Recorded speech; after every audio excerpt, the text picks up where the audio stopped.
nakasuhan na ni Boying Remulla. Naku po. At ito, pinaka pinagmumulan daw ng korupsyon sa Congress ay isang sikat na bilyonaryo. Naku po, ito yung mga matitinding pasabog ngayong araw na ito mga banateros, mga kabiyaya.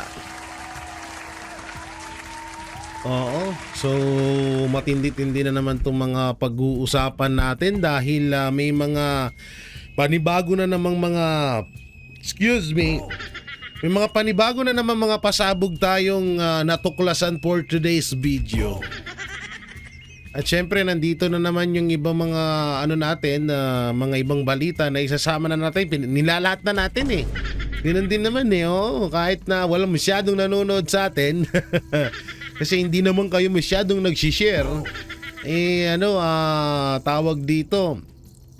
Pag-usapan ho natin to at itong isang sikat na, etong dating sikat at ngayon ay laos na isang komedyante na na ipinagtatanggol ng mga makakaliwa.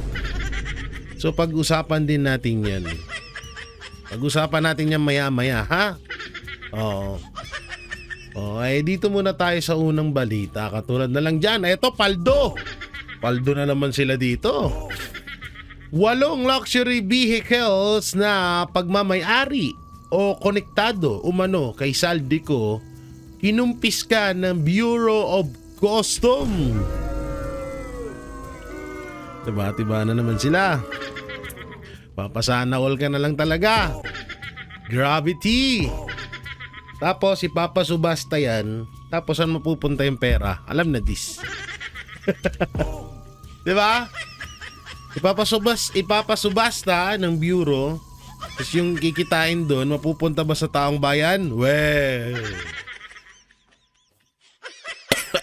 May alikabok. Huwe! Di nga! Tiba-tiba na naman. Tanga na, parang saan nga nila dinadala yung mga ganyan, no?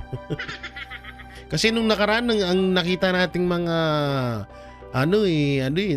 sa totoo lang, alam nyo kapag ganito dapat, yung mga katulad nung sa Diskaya, dito, para lahat walang makinabang, dapat sirain. Sa totoo lang, dapat binubuldoser. Diba? Para at least walang makinabang. Kasi unang-una ipapasubasta yan, yung pera, sure ba tayo na mapupunta sa taong bayan yun? Di wow. Sa laki ng pera sa takaw ng mga kawatan dyan sa gobyerno, naku po. Posibleng ibigay nila sa taong bayan yan. Kaya mas maganda niyang ginigiba. Hindi yung puro inidoro yung gibain nyo. Wala kami mapapala doon. Puro inidoro na lang ginigiba nyo. Tapos nung nakaraan, vape. Ano sunod niyan? Foil. Banded na ang foil sa Pilipinas. Para wala nang addict. Tangina, baka biglang maisipan ni BBM yun, no? Okay, ibaban ko na po ngayon. Magre-report na naman si BBM. Haharap na naman sa atin. Ito po ang panibagong araw ngayon na ating ibabalita ko po sa inyo. Banded na po ang foil sa Pilipinas para wala na pong addict. Kaso, mautak si Marco. Sabi niya, puta na, hindi naman foil yun eh. Hindi naman ako gumagamit ng foil, hinihigop ko lang.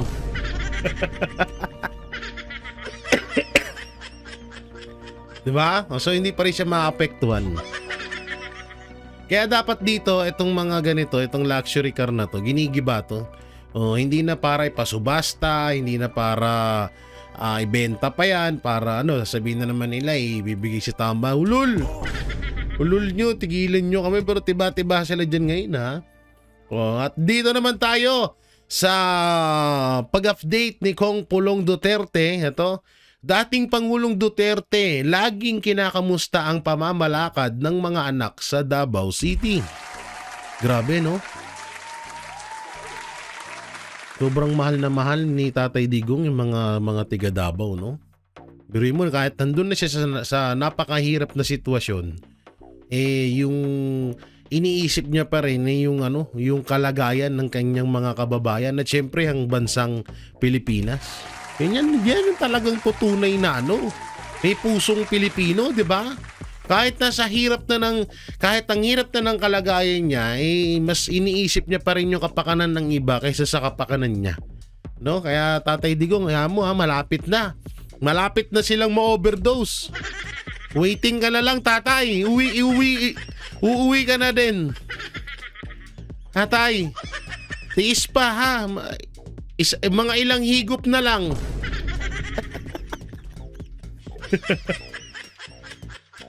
Nga pala, ayaw niya palang tawagin tatay. Sir pala, Sir Duterte, ilang tiis na lang ha, sir? Baka ilang higop na lang ng coke, baka ma-overdose na. Kaya medyo tiis-tiis na lang. Hindi ba, sa palagay ko, hindi na to aabot ng 2028 Baka sa susunod na mga buwan, baka tegi na to. Kaya Sir PRRD, waiting ka lang at malapit na ang ating inaantay na pag-overdose. Yun na lang kasi talaga din yung yung inaantay natin ngayon Kasi kung halimbawa nabababa sa pwesto, katarantaduhan yun. Hindi gagawin niya kapal ng mukha ng mga hype na yan Malamang dyan, baka overdose na lang talaga ang pag-asa natin. Kaya malapit na tayo, konting tiis na lang. At salamat kay Sir Pulong Duterte. Ayaw niya nang tawagin siyang congressman Sabagay, kahit ako, nandidiri na ako Kung ako kung congressman, ayaw kong tawagin akong congressman. Nakakadiri ngayon. Pag sinabi mo kasing pag nakarinig ka ng salitang congressman, papasok buhay Papasok, kawatan ka. Kaya minsan ayaw na ng iba talaga. So dito naman tayo. Ito ay, ladies and gentlemen, from United States of Jakarta.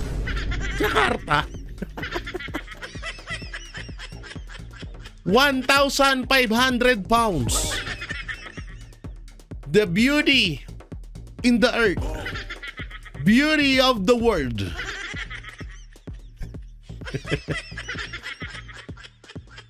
The one of a kind, the one of the beautiful Congress woman man. Ano ba talaga? Woman o man? In the Congress in the Philippines. Please do welcome Representative Ortegi. Yay!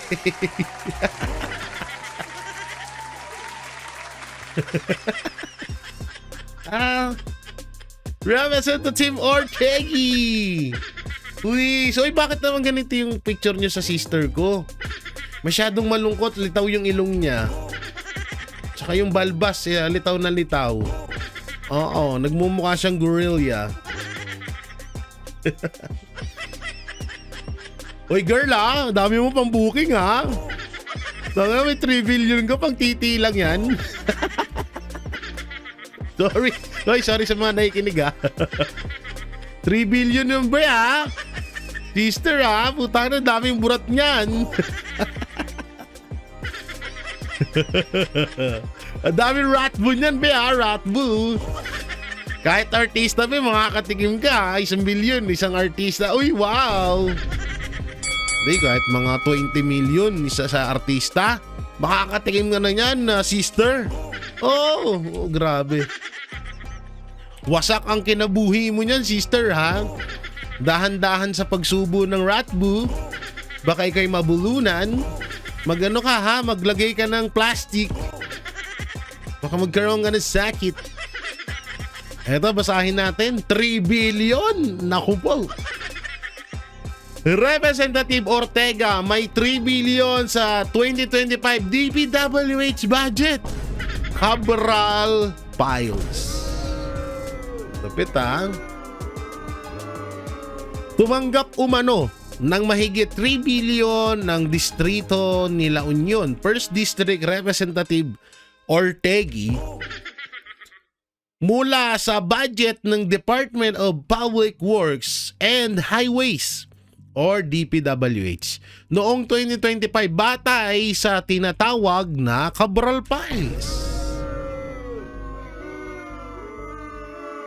Kaya pala gigil na gigil ka na naman sa impeachment ngayon ha. Ikaw girl ha. Kaya pala gigil na gigil ka na naman sa impeachment kay VP Sara. Meron ka palang pang booking. Marami-rami kang ano dito. Marami-rami kang masusubo dito girl. Oo, iba't ibang putahian. Kahit foreigner pwede mong isubo. Oo girl, kaw ha? Puta na, 3 billion pang booking, wag. Tangina.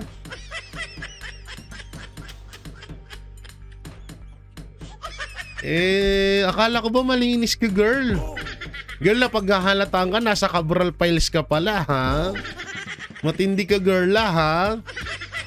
Iba din ang karakas mo bakla. Kita na 3 billion. Oh, ayos ha. Kaya pala ha. Kaya pala gigil na gigil ka sa mga Duterte. May Cabral Files ka pala ha. Ikaw ha. Malupit ka ha. O eto, shoutout po ha. Shoutout po kay Ombudsman Remulla. Kasi nakapokus ka lang sa mga senador. Pagpokusan mo naman yung mga congressman. Anak ng timang ka naman oh. Ano? Sa senador ka lang? Dahil yun lang ba yung nasa script mo? Eh di wow. Eh sila Gardriola, 'di ba? Eto, etong si Ortega nasa Cabral Files, sabi nila, di umano. Oh. Bakit hindi mo to pinapaimbestigahan? Eh bakit yung mga senador kagaya na lang nila Chis Escudero, nila Villanueva, Jinggoy, at etong si former Senator Bong Revilla, tinututukan mo. Pero bakit sa mga congressman wala ka man lang pinapaimbestigahan? At ilag na ilag ka. Bakit? Yun yung katanungan dyan. Yun yung isa sa pinakakatanungan dyan. At eto, shoutout kay Bernardo. Yung tungkol sa, 'di ba? Eto maliwanag na mga sinabi ni Diskaya na unang-unang kasabwat nila sa korupsyon ay ang mga Congress. At ganun din naman ang lumalabas ngayon sa mga Cabral Files, 'di ba? So bakit etong si Bernardo mas nauna niyang ibunyag ang mga senador kaysa sa mga kongresista? Yun yung isa sa mga isa sa mga katanungan ngayon. 'Di ba? Na bakit mas nauna pang maraming nagsasabi na mas dihamak na mas maraming corrupt sa Congress kaysa sa Senado. At yung sa mga Congress ay talagang may ebidensya. Pero sa mga senador, sabi-sabi lang. Hindi kaya minamanipula etong si Bernardo na para idiin ng Senado at malihis ang issue sa mga kongresista? Tanong lang naman. Hindi kaya ganon? O katulad na lang nito, si Paula Ortegui. Oh. Bakit ito? Wala. Nasa Cabral Files pala. Anak ng teteng naman pala dyan, no? Isa sa mga gigil na gigil sa impeachment ni VP Sara. Kaya naman pala gigil ikaw, girl. Ayaw mong malaman at ayaw mong mapaupo si VP Sara sa darating na 2028 dahil alam niya na pati ikaw ay makukulong. Kaya ngayon, gets na namin, ha? Oh, linis-linis sa media, no? Pero puta na, may 3 billion pang tite. Ay, sorry. Dudulas ako. Okay, dito tayo. Eto pa isa. Gusto namin si Tulfo maupo sa Senado. Siya ang kalaban sa korupsyon, matapang at kakampi ng inaapi. Expectations versus reality. Asan na si Tulfo ngayon? O nga, no? Hoy, shoutout Senator Rapi Tulfo.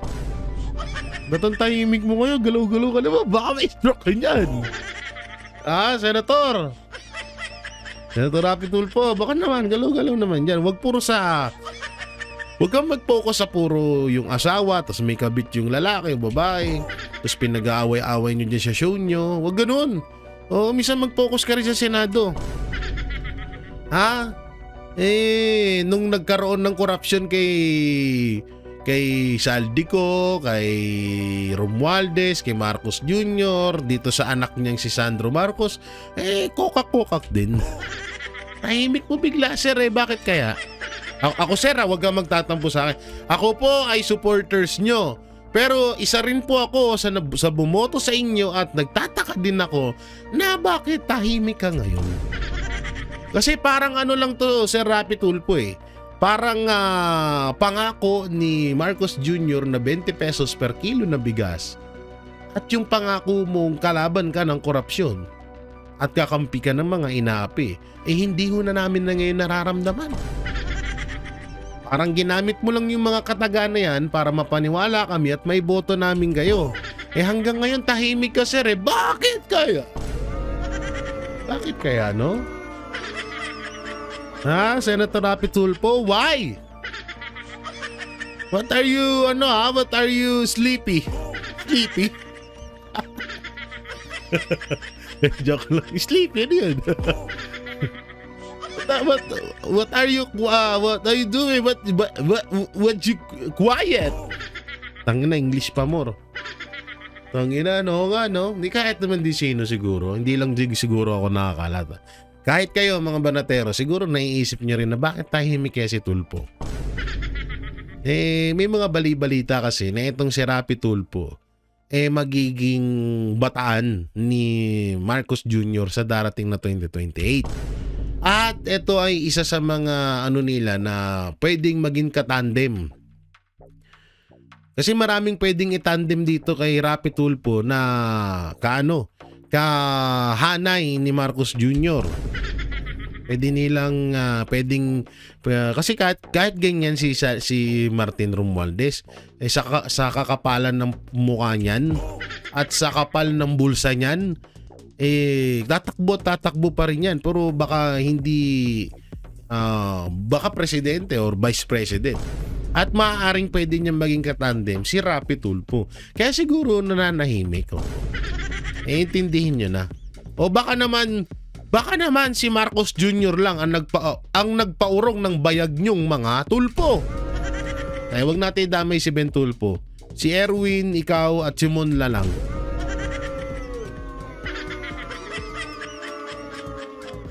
Idol na idol ka pa naman namin. Idol na idol ko pa naman mga Tulfo. Tapos si Marcos Jr. lang pala magpapaurong ng bayag nyo. Nakakaya. No? Expectation versus reality, no? Totoo, no? Ay, nako, parang parang yung mga pangako ni Marcos Jr. wala rin pinagkaiba. Nangako hanggang ngayon, hindi naman natutupad. Hayaan mo na, Tulfo. Kung tatakbo ka man ng vice president, mas okay na lang siguro senador. Baka sa senador, di ka na ulit manalo eto. Eto pa ha. Remulla, Congressman, Ombudsman Remulla. At sa mga dyan, bakit ito? 480 billion. Guardiola linked account across Aquino to Marcos era. Ba't nandito si Pangulong Duterte? Walang yan naman. Walang yan talaga tong bilyonaryo, no? Aquino to Marcos era. Diba? So, bakit nandiyan si Pangulong Duterte? Ba't ito, hindi to iniimbestigahan ni Ombudsman Remulla? Bakit ito, hindi to ibinulgar ni Bernardo? Una-una, malamang nasa Cabral Files din to. Kasi lang din yan kung ano yung nilalaman nung Cabral Files. Ganun at ganun din ang nalalaman ni Bernardo. At ngayon, ganun din si Alcantara. So, bakit ito hindi niya alam? At bakit ito hindi iniimbestigahan na nakapokus ang lahat ngayon usaping pagnanakaw sa kaban ng bayan, nakapokus sila sa mga senador. Hindi ko naman pinagtatanggol dito yung mga senador. Ang akin lang, unang-una, titimbangin kasi natin eh. O katulad na lang yan kay Senator Chis Escudero. Yung kay Senator Chis Escudero, 30 million ang di umanong binigay sa kanya. At inamin naman ng kontraktor yun, pero galing sa sarili niyang pera. Yung ibinigay niya kay Senator Chis Escudero. Timbangin ho natin maigi. 480 billion versus 30 million. Sino ang mas malaki? Eto na lang dito na lang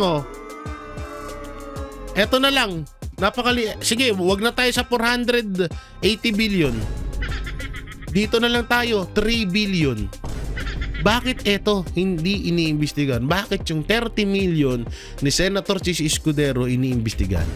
Bakit yung kay Bong Revilla, kay former Senator Bong Revilla, iniimbestigahan na kahit wala namang may pakitang ebidensya, pero bakit etong mga to hindi iniimbestigahan? Yan yung pinaka-katanungan dyan. Liwanag din dalawang yan. 480 billion. 3 billion, pangburat. Ay, sorry. Na naman tuloy, nadulas na naman ako. Nadudulas yung bibig ko. Sorry pasensya na po sa mga nakikinig dyan, bastos talaga bunganga ko. Pasensya na kayo. Sanay na kayo yan dyan po kami nagtataka na bakit nakapokus lang sa mga senador. Bakit yung mga congressman hindi kinakalampag?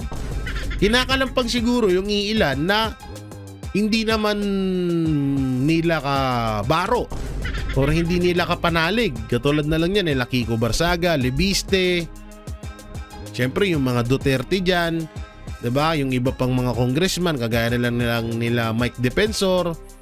So yan lang yung mga pinipitik-pitik. Pero etong sila Gardriola, sila Abante, yung iba-iba pa dyan, yung Quadcom, yan si Paulo Ortega, isang bayot dyan sa Congress.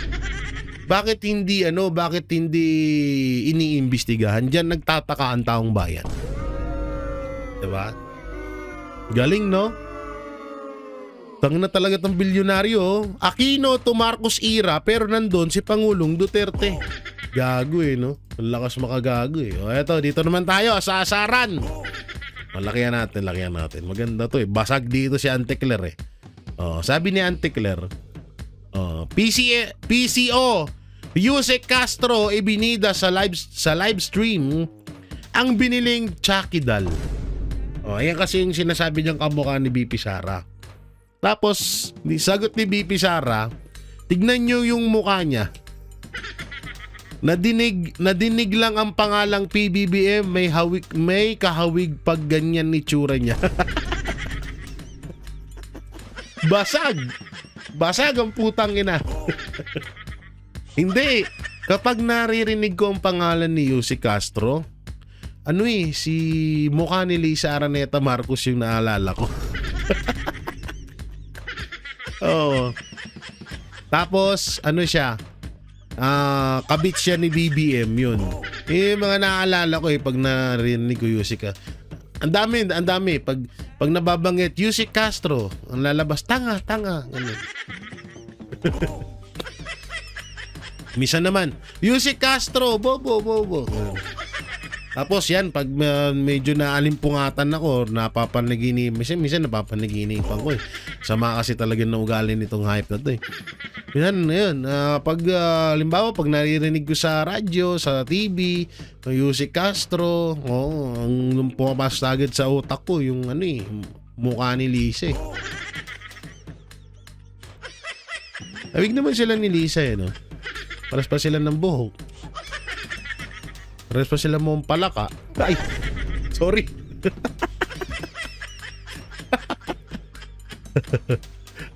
Basag siya kay BP Sara ba? Ay, ito pa. Ano to? Tutol. Risa Ontiveros tutol sa pagbabalik ng parusang Bitay. Bakit?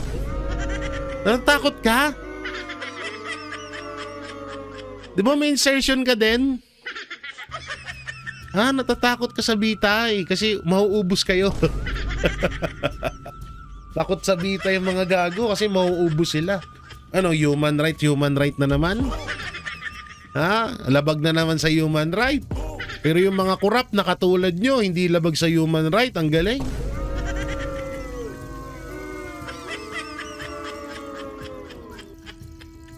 Tutol sa pagbabalik ng parusang bitay. Di alam nyo, napakaganda ho talaga na maibalik tong parusang bitay. Lalong-lalo na, hindi naman kasi hindi naman kasi sa, mas maganda nga pangkalahatan eh. Pero mas dapat ipataw ito sa mga public official.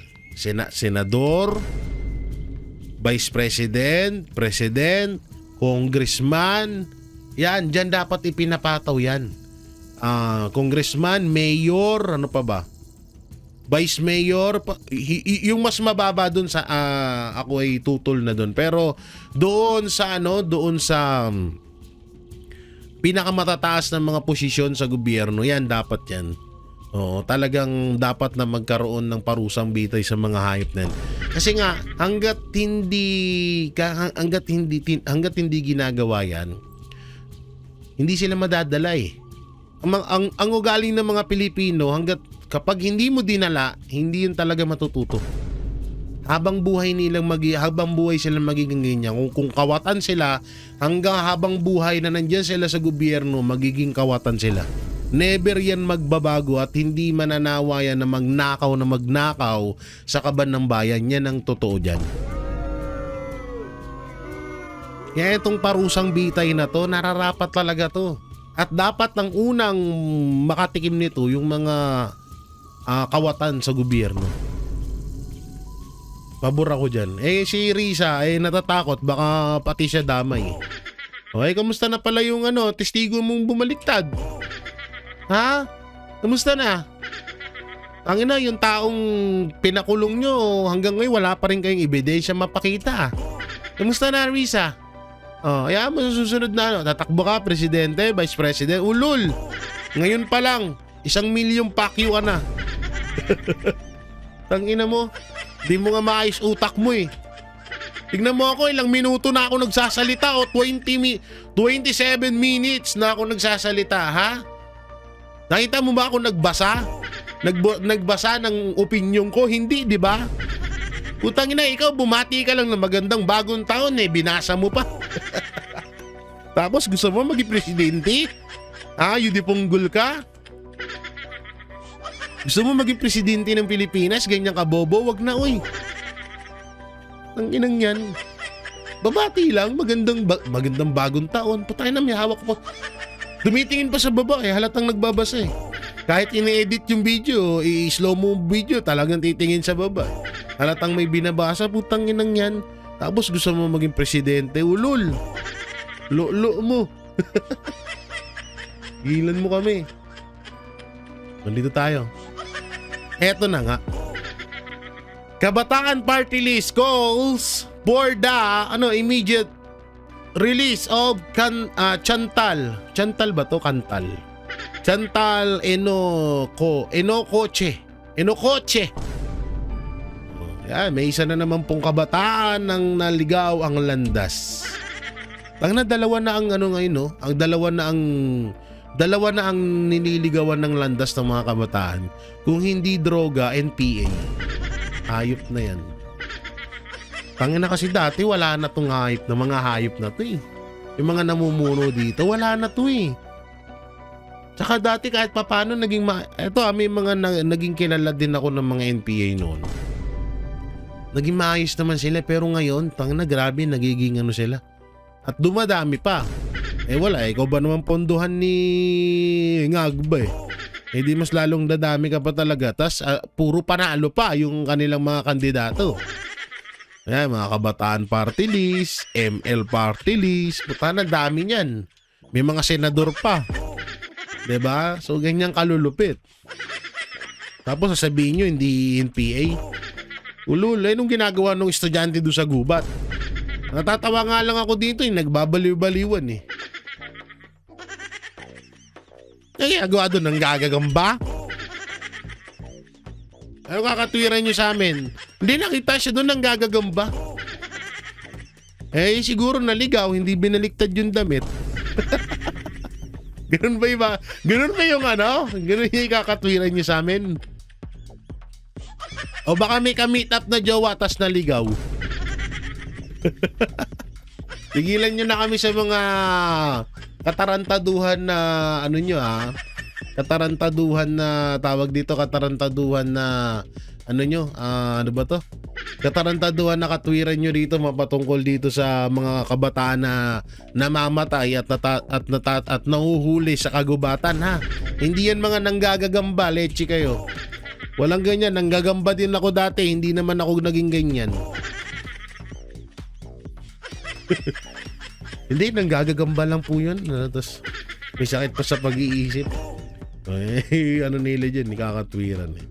Oh, ay, ito pa isa. Nagkita na naman tayong dalawa. Ngayon na kita makita eh. Ba't ka nagpapakita?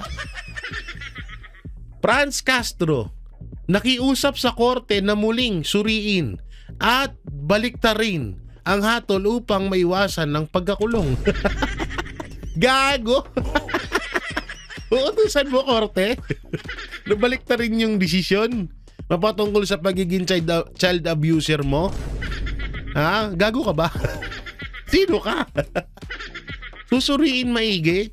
So ibig sabihin may dalawang may dalawang utos or may dalawang utak ang korte na maaaring magbago. Obvious naman talaga eh. At dapat talaga makulong ka. Hayop ka. Oh, bakit may ganito? Bakit may ganyan? Dahil sa mga putang inang to. Yan po ang pinakamalinaw na nakasagutan dyan. Ha? Bakit may ganito? Dahil sa mga to. Ha? Yan po yun. Yan po yung kasagutan dyan. Wala na pong iba. Ha? Tapos sasabihin para takot ka makulong? Oh. Wala, kulong ka. Dapat nga matagal ka ng kulong eh. Ba't nga ngayon malaya ka pa eh. Ha? Hindi dapat talaga nakakulong na tong tao to. Kung hindi niyo ikukulong tong mga tao to, etong mga ganito, mas dadami to pag hindi niyo kinulong tong mga tao na to. Sila ang pasimuno niyan eh. At mismo sa bibig ni Joma Season nang galing ng mga NPA etong mga hinayupak na to. Ha, itong mukhang mangkukulam na to. No, na laging kumakatok sa bubong nyo. Kaya yun. Ang natatandaan ko pa yung katuwiran niya eh sa TV5, yung ano daw, parang magpi-picnic lang daw. Pipiknik sa gubat? Gago ka ba? Magtuturo lang daw, may tuturo lang daw. Tuturo sa gubat? Tanginan to mga to. Buplax eh, kaya dapat makulong ka lang. Utusan mo pa korte. Sino ka? Parang utusan mo korte. Sira ulo ka ba? Dito tayo. O ito pa isa. O ito na.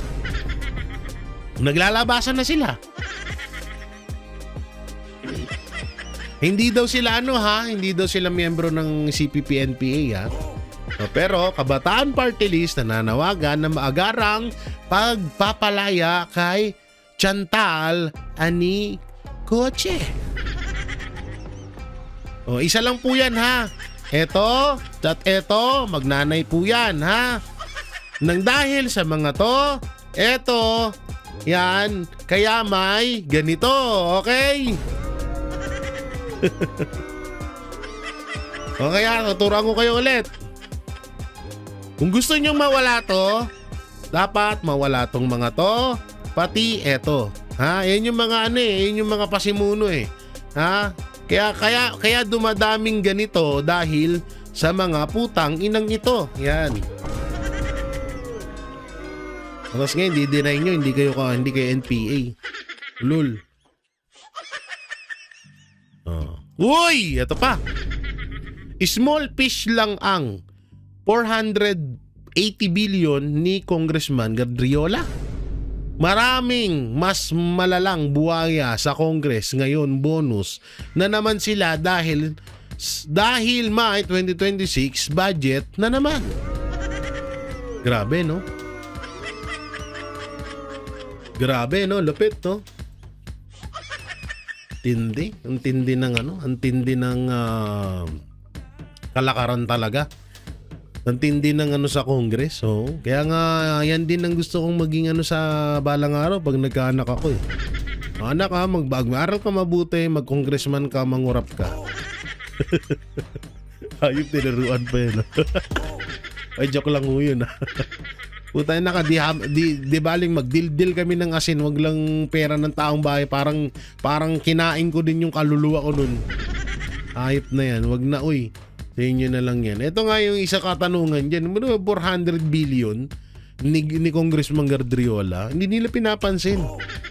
Diba? Pero yung mga senador na halos wala namang sapat na ebidensya at kakapiranggut lang. Kahit, totoo naman, kahit piso lang ang ninakaw nila, pag nanakaw pa rin yun. Pero, ang masama kasi dito, yung kay Senator Chis Escudero at kay Senator Bong Revilla, ay wala namang silang maipakitang ebidensya.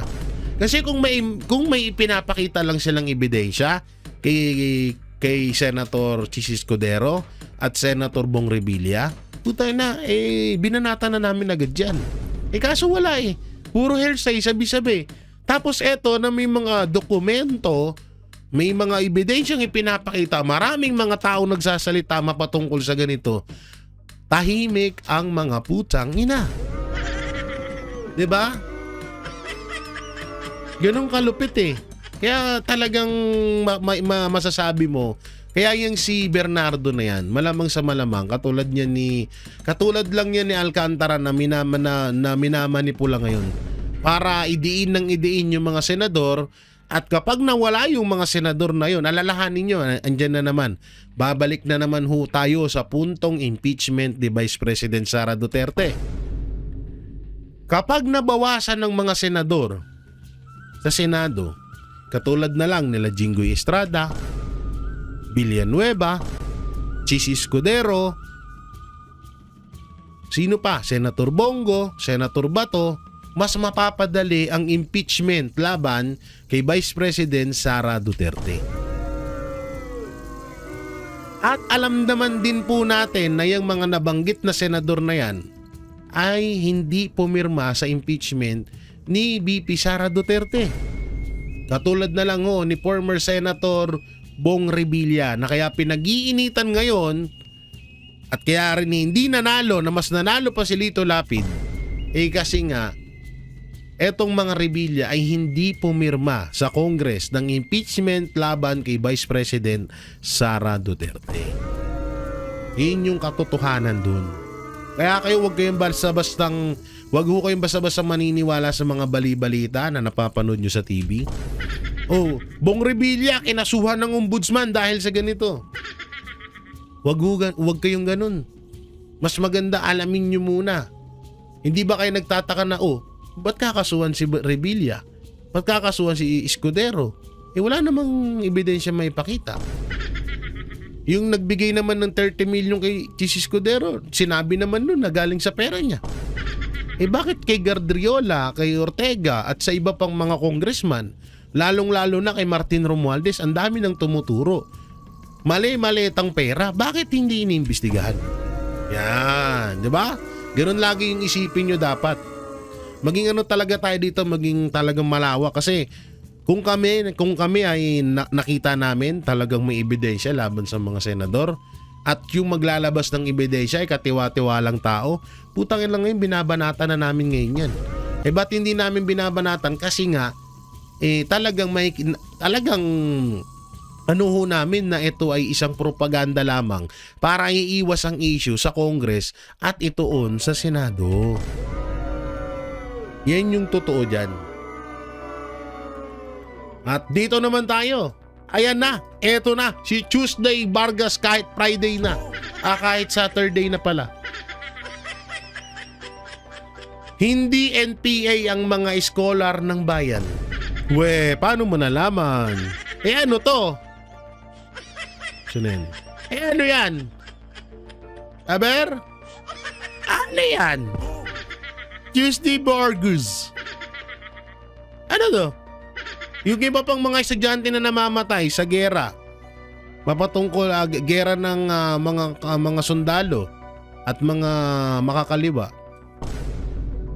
At yung mga nadadakip ng mga graduate sa iba't ibang universidad. Ano yun? Tigil-tigilan mo kami Tuesday. Sayang ang pagiging magaling mong komedyante kung ikaw ay tanga-tanga naman pagdating sa politiko. Tandaan mo yan. Ito yung sinabi niya eh. Ha? Basahin natin to ha. Sa totoo sen, nasaktan kasi siya dun sa post ni Sir Jack. Ngayon, pati kami dinamay dito kasi nga marami nga daw. Ito basahin natin yung ano na. So, sobrang laki na rin. Hindi na natin mababasa pala to. Sobrang liit pala. Etong mga nasa baba, ito yung mga estudyante na nag-graduate sa iba't ibang universidad na naging NPA. At talagang may resibo, may ebidensya. Hindi ko lang alam kung ano tong sinasabi ni Tuesday Vargas na wag daw parang napakababaw daw ng opinion ni Sir Jack at ng mga kasamahan nito na para sabihin daw na nanggagaling yung mga recruit ng mga NPA sa iba't ibang universidad. Totoo naman. Ano to? Fake news ba yan? Edited ba yung picture na yan? O eto, edited ba to? Binalita to sa TV Edited ba to? Hindi naman to edited Gilan mo kami, Tuesday.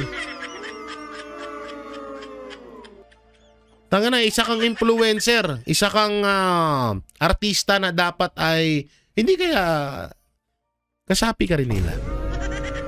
Tatanong lang naman, walang masama doon.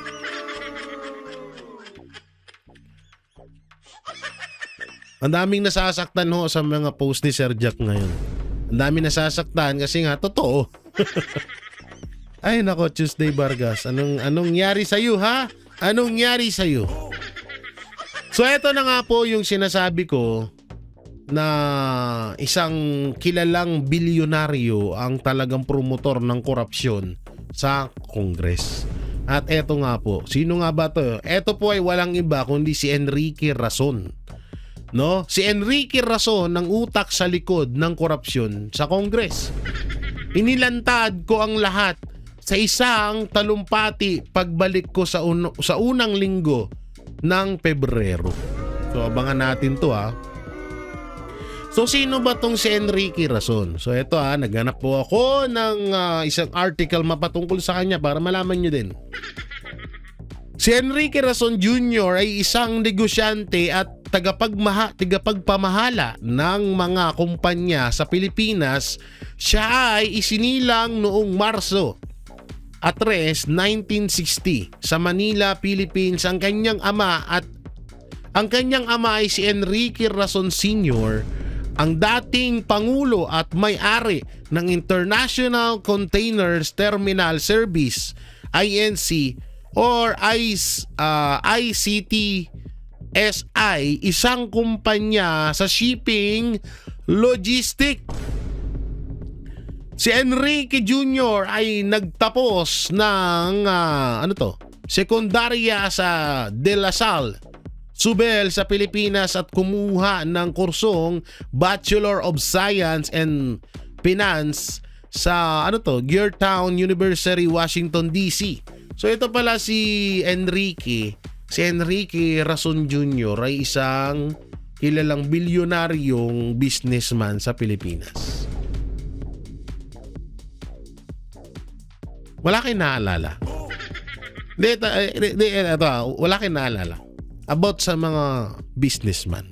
Alam nyo may dito sa sinabi ni Kiko Barsaga. Dito sa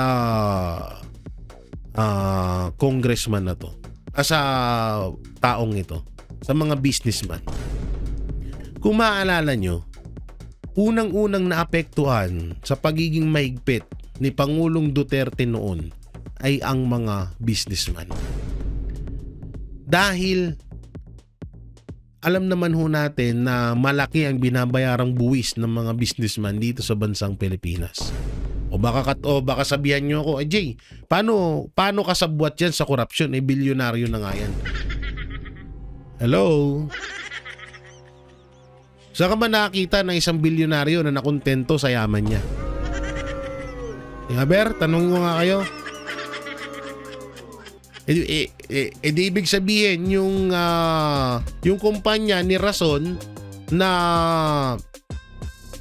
international containers terminal or kumpanyang shipping logistics, dapat nakasarado na. Kasi kontento na siya sa billion niya eh. Di ganun yun. Saka hindi lang si Rason, hindi lang si Enrique Rason ang nakikita ko dito, kundi iba't ibang mga businessman. Lalong-lalo na yung mga businessman na sinagasaan ni Pangulong Duterte noong panahon niya. At talagang masasabi nating sila din talaga ang mga nakikinabang sa mga korupsyon ngayon. Dahil malaki ang mga nawalang pera ng mga yan noong si Pangulong Duterte ang presidente. At isa pa dito, may mga sabi-sabi na yung ibang mga kilalang businessman dito sa Pilipinas, sila pa mismo ang nagdadala ng mga droga sa bansa natin. Kaya itong korupsyon na to na sinasabi ni Kiko Barsaga, maaaring totoo. No? At baka kabilang lang doon si Enrique Rason. Grabe, no? So, syempre, bago ang lahat, dito muna tayo sa patutsada ni Boying Remulla.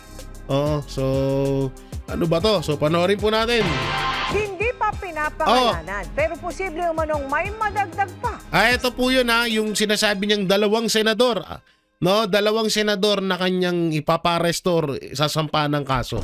So panoorin natin. Sa mga kasalukuyan at dating senador na iniimbestigahan kaugnay sa maanomalyang flood control project ayon sa Ombudsman. At sa paggulong ng imbestigasyon, magiging matipid na rin daw ang Ombudsman sa pagbibigay ng detalye kung kailan magsasampa. Ay wag! Magpa-press con ka lang araw-araw, oras-oras para mamatay ka ng hinayupa ka. Joke lang. Ay, naku. Napagod na ba siya sa kaka-press con? Wag, sige, tuloy lang. Ng kaso at posibleng paglalabas ng arrest warrant. Nakatutok si Salima Refran. Okay. Salima Refran lang pala yan eh. Okay, pasok. Humaharap na ngayon sa preliminary investigation sa Department of Justice ang tatlong kasalukuyan at dating senador kaugnay ng maanomalya umanong flood control projects. Pero sabi ni Ombudsman Jesus Crispin Remulla, may dalawa pa na posibleng madagdag dito. Yung tatlo muna, pero parang meron pang-apat na tinitingnan namin at pang-lima, pero yung isa senador, yung isa hindi na senador. Yung hindi na senador, alam naman na natin kung sino. Si Senator Bong Revilla yun. Okay? Hindi na sila pinangalanan ni Remulla, pero ilang mga senador at dating senador, pati na mga kongresista ang sumasailalim ngayon sa fact-finding investigation ng Ombudsman. Hindi mas nakapokus ka sa mga senador eh. Kung hindi mo nga mabanggit yung apelidong Gadriola. Kapag nakitaan sila ng basihan, saka sila isa sa ilalim sa preliminary investigation. Pag nakitaan ng basihan, bakit? May basihan na ba doon kay Revilla? Kay Chis Escudero? May basihan ba doon? Wala naman na. Puro hearsay lang din yun. Kung saan bibigyan sila ng pagkakataong sagutin ng mga alegasyon at magsumite ng kanilang mga ebidensya. Okay. At kung may sapat na ebidensya, saka sila sasampahan ng kaso. Okay. Sabi rin ni Remulla, magiging matipid. Matignan nyo, ang liwanag na sinabi niya, kung may ebidensya, ibig sabihin, nagsasalita na agad ang ombudsman na wala naman palang hawak ng ebidensya to. Gago. Nagsasalita si ombudsman ng ganito tapos wala pa siyang sapat na ebidensya. Ang galing. Bid na raw siya sa pagbibigay ng mga detalye. Kung kailan magsasampa ng kaso at posibleng maglabas ng arrest warrant. Okay. Kasi it's misinterpreted and some people want to push the issue more and try to put a date. I will not do that. Tapos na tayo ron. I think we've learned our lesson from that. Hindi raw alam ni Remulla kung saan nakuha ni Senator Amy Marcos ang sinasabi nitong petsang January 15 para sa pagsasampa ng kaso laban kina Senador Joel Villanueva, Senator Jinggoy Estrada at dating Senador Bong Revilla. Buti siya, alam niya. Ako, hindi ko alam yun. So there's no truth to that? Ewan ko na saan nagagaling. Ang mga computer naman na galing sa opisina ni yumaong DPWH Undersecretary Kathy Cabral Wala na. dinala sa ombudsman, nakaselyo pa rin daw at hindi pa nabubuksan. Wow. Inaayos pa raw ang proseso sa pagbubukas Wow. at forensic examination sa mga ito. Wow! Makakasama raw dito ang Department of Public Works and Highways at ang Commission on Audit. Ang laman lang daw ng mga ito ang magsasabi ng totoo sa mga naglalabasang dokumento. Huwag lang magsasabi yung ibang tao na alam nila yung laman, no? Kasi walang pwede magpatunay niya kundi yung computer mismo na Wow! Alam mo naman siya talaga. Tangina mo, kailan ka lang naging ombudsman eh. Eh yung iba dyan, matagal ng congressman. hawak namin. At walang pwede magsabi na yung kanila ang tunay, yung iba hindi tunay. Matatanda ang sinabi noon ni Batangas 1st District Representative So ibig sabihin, ganyan nga yung gagawin nila. Diba? Hindi ako nagkamali. Hindi ako nagkamali. Na balang araw sasabihin nila yung dokumento ni Libiste ay peke. Hindi ako nagkamali. Sabi na nga ba eh. Yan ang sasabihin nila eh. Pipikiin nila yung dokumento ni Libiste tapos yung sa kanila yung original. Ang galing, di ba? Leandro Leviste na hawak niya ang mga dokumento mula kay Yuse Cabral at pwede raw itong i-authenticate ng ombudsman. Authenticate for what? And who's having it authenticated? Ngayon, di ba? Ayaw niya na i-authenticate. Kakasabi mo lang eh. Di ba? Bakit ayaw mo i-authenticate yun? Di ba? Dapat i-authenticate mo yun. Hindi mo nabubulol pa tuloy ako. Hindi mo masisigurado kung yun ba ay peke o hindi. Kahit nga yun sa'yo dati i-authenticate mo yun kung totoo ba yan o hindi. For what purpose? Oh. Are they prosecutors? Are they investigators? Kasi kung ito yung in-aid of publicity, Katarantaduhan sagot yan, Boremolya. Kasi kung ano laman na dapat pinapansin namin. Kabobohan Diba? yan. Bang gagaling sa kanya, tapos sasabihin niya, bibigyan niya kami ng duda yung aming pagkatao dito. Sabihin niya kung anong problema. Diba? Bibigyan niya ng motibo na parang wala kaming ginagawa. Ba't ang dami mo wala namang sinasabing ganun. Pinapa-authenticate lang sa inyo kung legit ba yun o hindi. Ay, naku po. Araw, nandito lang naman kami. Ipunta siya rito. Samantala, Ang dami niya nang sinabi. Naku po, ayaw ko sa'yo. Ang dami nang sinabi ni Remulla. Sabi ko sa inyo eh, yung mga dokumento na hawak ni Libiste, papalabasin nilang peki yan, no? Tapos yung hinahanap ng kampo ni Cabral na kahon-kahon ng mga dokumento, alam na dis kung nasaan yun. Antindi. Lupet. Lupet, didodong. So yan mga barateros, mga kabiyaya, ano pong may kukomento nyo ho dito sa mga binalita natin ngayong araw at mamaya ho panoorin nyo po ang Banateros Brothers sa Vox Populi sa SMNI, no, ang boses ng bayan. So yon, bago nyo po lisanin ang aking video is don't forget to like, share, comment and subscribe sa ating YouTube channel. May pindot na lang din po yung bell button para lagi kayong updated sa ating mga video araw-araw. At ayun, binabati ko po at mega love shoutout sa lahat ng OFW Hero Abroad sa mampanig ng mundo, sa ating mahal na mga senior citizen na patuloy na sumusuporta sa Banateros Brothers, sa lahat ng manonood na sumusuporta sa Banateros Brothers, SMNI, Duterte family at siyempre kay Pastor Apollo Kibuloy. So yun, maraming salamat. Ingat po kayo palagi. God bless and peace. And bye-bye.